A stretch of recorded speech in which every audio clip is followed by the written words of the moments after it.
I mean, Prof. Mills was an exemplary politician. I think that what I remember as we stand here today is where I was when the news first got to me about his death. And I'm sure it is so with many other people. And that is the way great events are. It can take decades, but anybody who witnessed it can always remember where you were and what you were doing when the news got to you. For me, I had the singular honor of being the only journalist at the time who had a one-on-one interview with Prof. Mills. For me, he couldn't have done me a better honor hosting me in his office at the castle, granting me an interview that was supposed to last for an hour, and extending it even when it was time. And it shall forever remain one of my biggest moments as a broadcast journalist.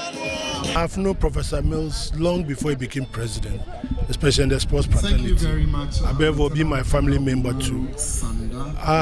He's a great man, and he's somebody who tried to bring this country together. That was why we gave him the word Asumdwehine. He was not vindictive, and he believed that Ghana belongs to all of us, so everybody should come on board. That is why we gave him the word Father for All.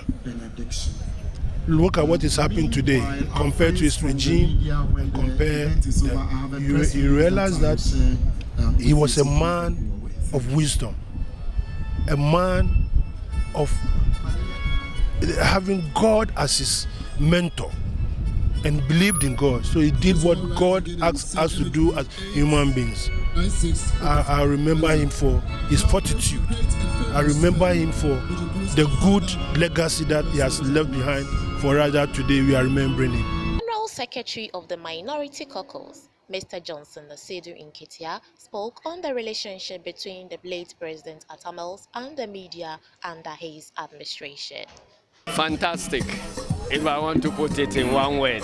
And I think you can bear testimony because you lived through it. Bob Marley says, he who feels it knows his best. So the media houses and media practitioners who lived through Professor Mills' administration can attest to the fact that he was a fantastic guy and he was resolute in the defense of not only media freedom, but freedom of speech generally. Well, that tells you that there's a difference between what somebody says as a presidential candidate and what he delivers as a president of the republic. I can attest to that fact, but again, you are living through it and you can attest to it best.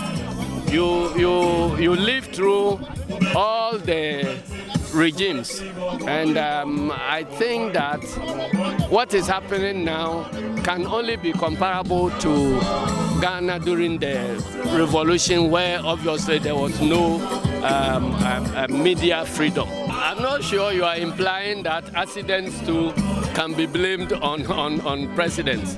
You are talking about murders, detentions and torture under a president who, otherwise has been acclaimed for his defense for media freedom. So they are not comparable things at all. But the chronology of the events leading to the murder of the president has put a stain on the administration generally, because, this is a journalist who had undertaken an investigative job